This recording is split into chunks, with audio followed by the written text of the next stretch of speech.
me laisse sans voix. Ça me laisse sans voix. Non, c'est... Coucou YouTube. Ça commence. On se retrouve aujourd'hui et je ne sais pas si vous le verrez sur la photo de miniature, mais aujourd'hui on a un invité. Ouais. Ok. Ça commence. C'est la troisième fois, ça va faire la troisième vidéo qu'on fait tous les deux. Si vous n'avez pas vu les deux premières, ça sera ok, oui, d'accord.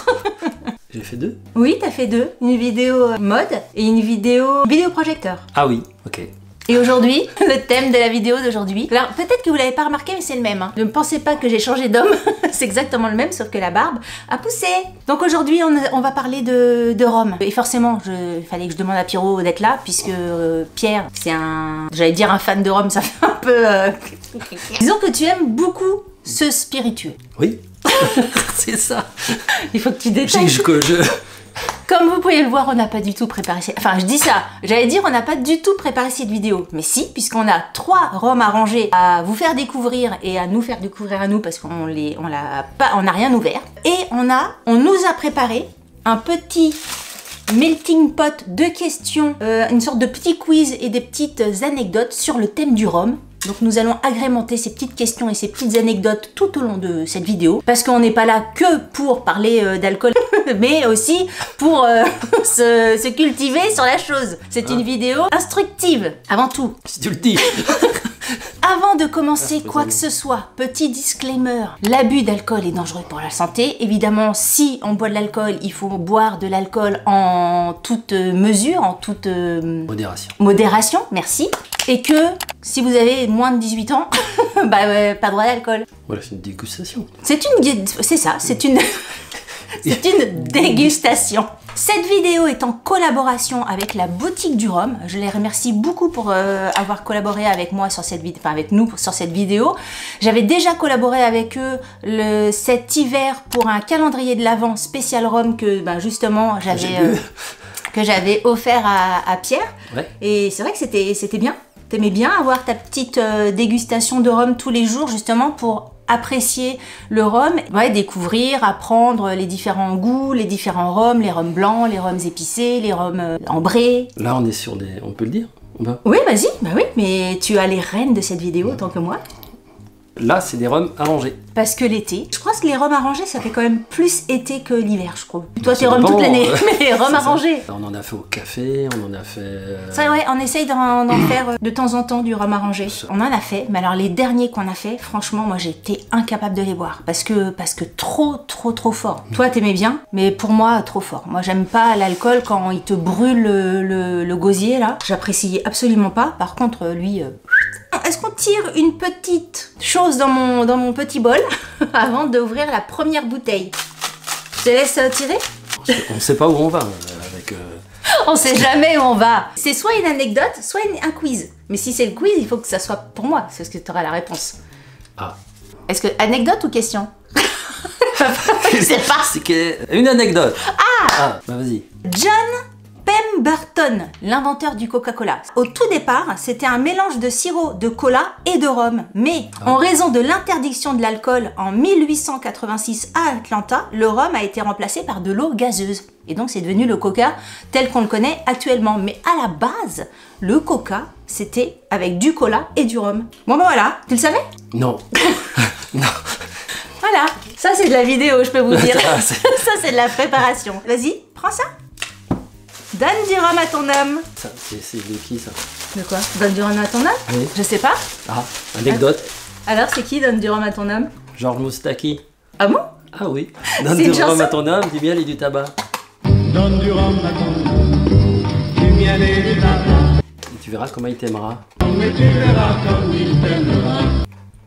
Alors, avant d'ouvrir, faut peut-être que tu nous dises, c'est quoi? Bah, j'ai même pas vu. La fabrique du rhum agricole AOC Martinique. Fèves de cacao et banane. Alors, ça se présente comme ceci. Déjà, c'est sympa. Ouais, c'est bien. En plus, les bouteilles de rhum arrangées, souvent, je les trouve hyper jolies. Et nous, on a du mal à les jeter et on s'en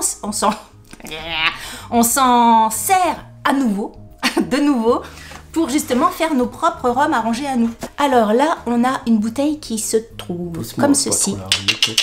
fèves de cacao et banane, 32 degrés. C'est pour ça, c'est bien 32 degrés parce que, bon, ça reste un alcool fort et tout ça, il faut faire attention et tout, hein. Mais c'est quand même moins fort que les rhums arrangés que tu fais qui sont trop forts, tu vois. 32 degrés, je trouve que c'est bien parce que si c'est pour prendre un truc... Est-ce qu'on goûte? Te laisse ouvrir? La couleur est jolie. Tu nous sers des petits verres. On est dans la dégustation, je précise. Oh, ils sont bons par contre. Hein. Ils sont extrêmement bons. Mais ça sent fort. Hein. Pour moi, je trouve... Alors, peut-être qu'il a pas... Le rhum, mais la première gorgée, souvent, est forte, mais après, ça va très bien. Allez, on y va tous les deux. Ah bah, tu vois, ça j'aime bien. Le taux de fort que j'aime bien. Parce que Pierre, il fait les rhums arrangés avec des rhums à 50 degrés. 5. 55 55 fois, degrés. C'est pour ça le truc, tu fais tomber Oui, une goutte par terre, ça fait un trou dans ton parquet. Tu vois, ça c'est bien. Il est bon. C'est fort quand même, hein. Mais c'est bon. Bah moi je sens plus la banane, mais je sens pas trop le cacao. J'aurais dit l'inverse. Moi je sens à fond la banane. Et pas le cacao, je trouve qu'il ressort pas tellement. Ah, toi c'est l'inverse? Non mais dis si c'est toi c'est l'inverse. Tu sens plus le cacao toi?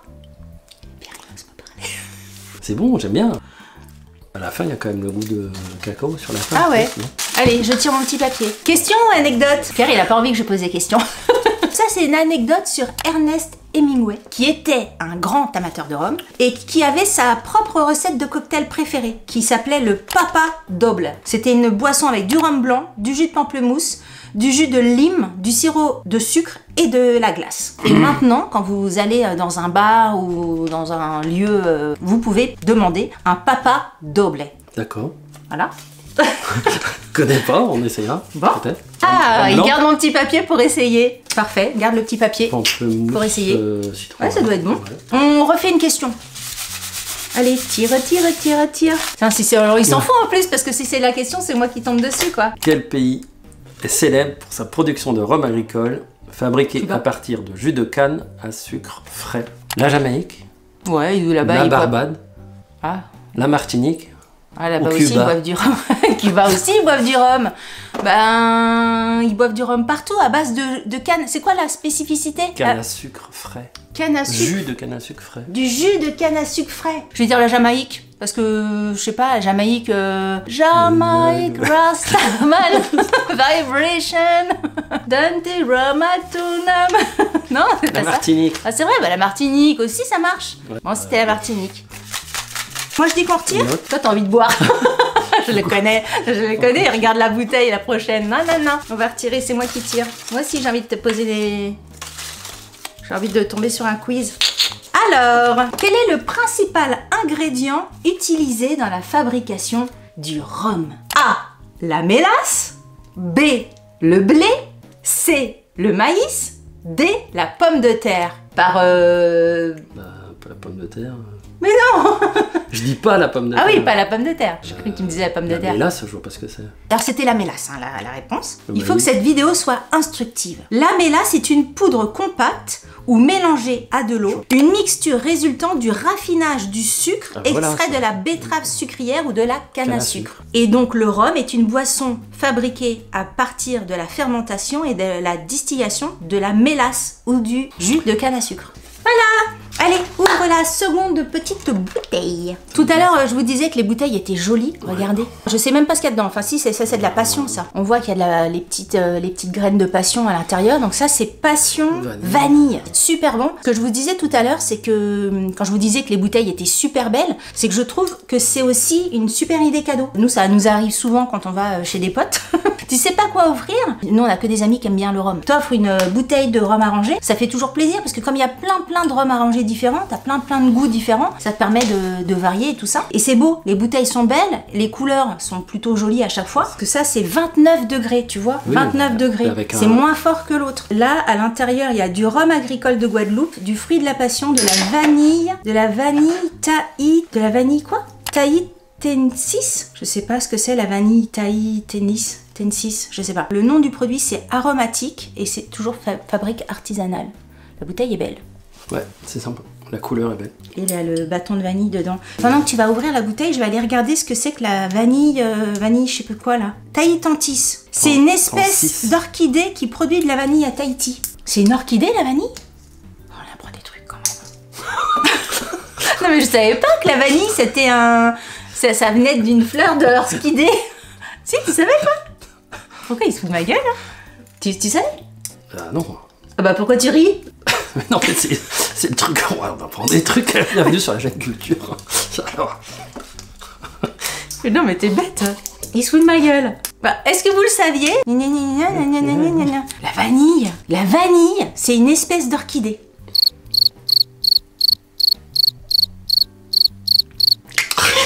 Ça me laisse sans voix. Ça me laisse sans voix. Bon, hashtag je le savais ou hashtag je ne savais pas, ça va être le hashtag de cette vidéo. Est-ce que vous saviez que la vanille, ça venait d'une orchidée? Bah, je suis désolée, moi je savais pas. Ah bah, moi j'en veux moins que ça. Hein. Mais non, mais après on va jeter. Ah non, avec toi, on va pas jeter. C'est sûr que non. Comment vous dire? C'est pas l'heure de l'apéro, même si quelque part sur Terre, c'est toujours l'heure de l'apéro. Hein? Bah, il fait pas beau, alors on se réchauffe. Bienvenue en Bretagne. Oh là là, alors celui-là, qu'est-ce qui sent bon? Alors là, oh, la passion, ça sent bon, hein? Alors ça, j'adore. Alors ça, j'adore. Alors ça, par contre, Hartung. Hein. Ouais, ça doit se boire. Bah, comme tous les rhums arrangés. Hein. Ben, Enfin, celui-là, il est trop bon. Il est extrêmement bon. La vanille et puis la passion. Alors moi, je suis pas forcément passion en plus hein, au niveau du fruit. Mais là, il y a le côté avec la vanille, le côté un peu sucré. Comme, vous savez, quand vous mangez une glace. Enfin, c'est le goût de la passion, tu vas me dire. Quand vous mangez une glace, c'est la passion. C'est ça. Non, mais la passion n'est pas forcément bonne dans tous les, Si, dans, moi, dans toutes les fois où elle est cuisinée. Tu vois ce que je veux dire? Par exemple, moi, les glaces à la passion, les bonnes glaces à la passion, effectivement, j'aime ça. Et ben là, tu ressens le goût d'une bonne glace à la passion, mais sous forme de rhum arrangé. Du fruit, hein. Enfin, quand tu prends un fruit de la passion comme ça. Le fruit, moi, j'aime pas, c'est les petits pépins, là. Ça me gâche tout. Je mange que la pulpe autour des pépins et tous les petits pépins. Ouais. Bah si, il y en a qui mangent et ça croque les pépins. Je déteste ça, moi. Fruit de la passion, j'aime la pulpe entre tous les pépins, mais je vais pas manger ça. Si c'est pour manger... Mais il est très très bon. Alors celui-là, moi je préfère celui-ci à celui d'avant. Si j'avais un classement à faire, là c'est mon best... Bon. Alors toi tu finis tes verres et en même temps tu finis les miens. Alors moi je préfère celui-là. Bah, après il est moins fort aussi. Hein. Combien de degrés c'est le deuxième? 29. 29. Il est moins fort que le premier. Donc c'est peut-être pour ça aussi. 29 et 32. Ouais, 29, 32. Tout dépend le sucre. À toi. Tournicotine. Ah, pourquoi t'as relâché?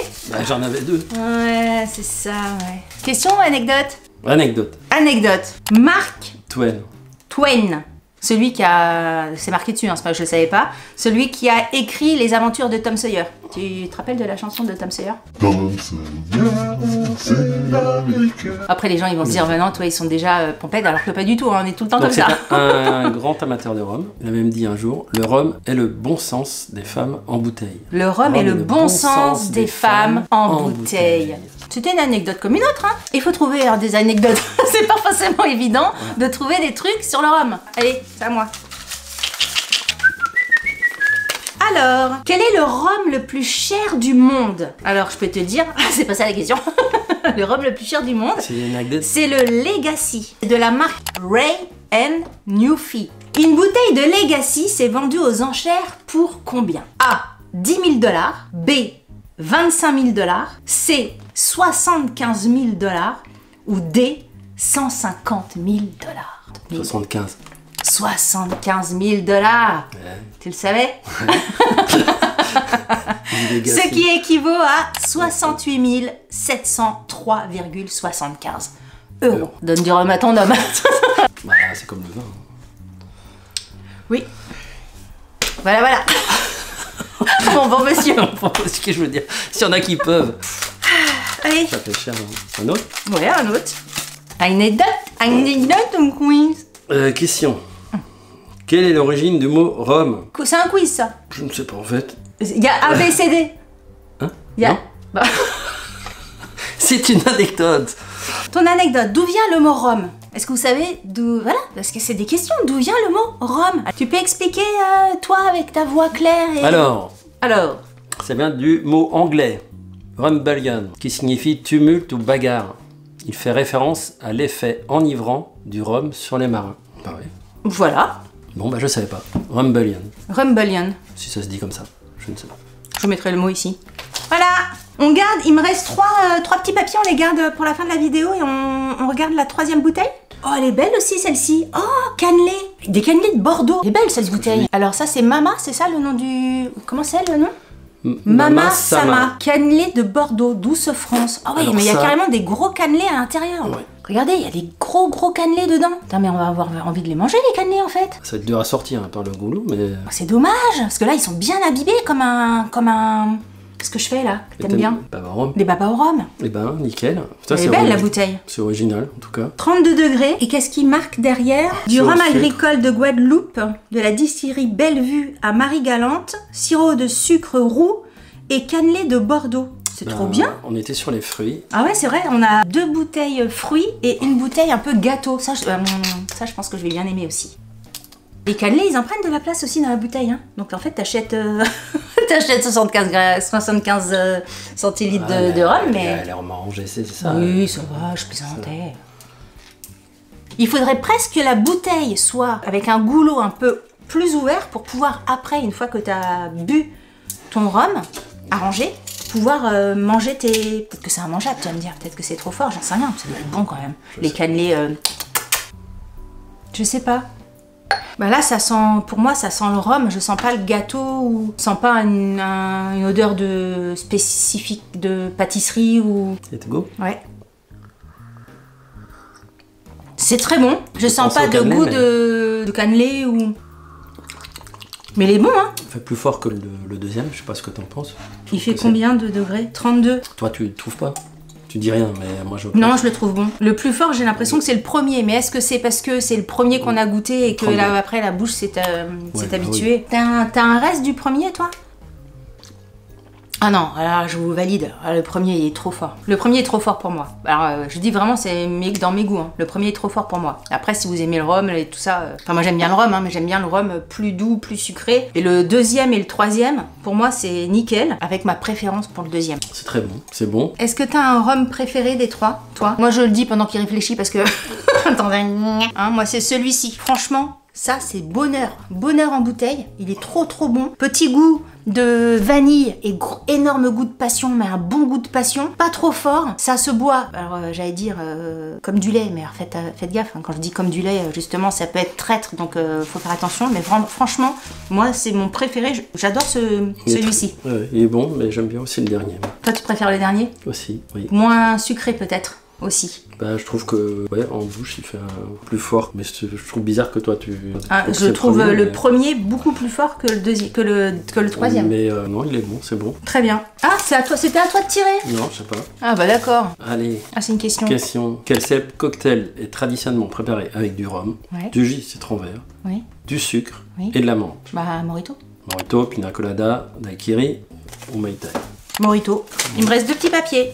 Alors, Ça, quelle c'est est la facile. teneur en alcool typique du rhum? 1. Entre 20 et 30 degrés. B. Entre 40 et 50 degrés. Ah, du rhum, hein, pas du rhum arrangé. Donc je recommence. Entre 20 et 30, entre 40 et 50, entre 60 et 70, entre 80 et 90. Typique? Ouais, du rhum. Bah, 40 et 50. Ouais, 40 et 50, t'imagines, 80 et 90. Et j'en profite, j'ai mon dernier petit papier, donc comme il y a un papier, je vous le lis, c'est quoi? Pendant la Seconde Guerre mondiale, les sous-marins de la Royal Navy britannique étaient équipés d'un snorkel, un dispositif qui leur permettait de rester submergés plus longtemps. Les marins britanniques utilisaient le rhum pour étancher leur soif car l'eau était réservée à la production d'oxygène. Ça va être sympa. Bonjour Ça va être... Roger. Je sais pas s'il y a un volant comme ça. non? Oui, Bah, bah... Si, ils ont... Une barre, c'est- une barre, ouais. Et comment c'est la barre? C'est une barre de sous-marin, tu les vois dans les films, dans le champ du loup. Non, t'as 2 poignées.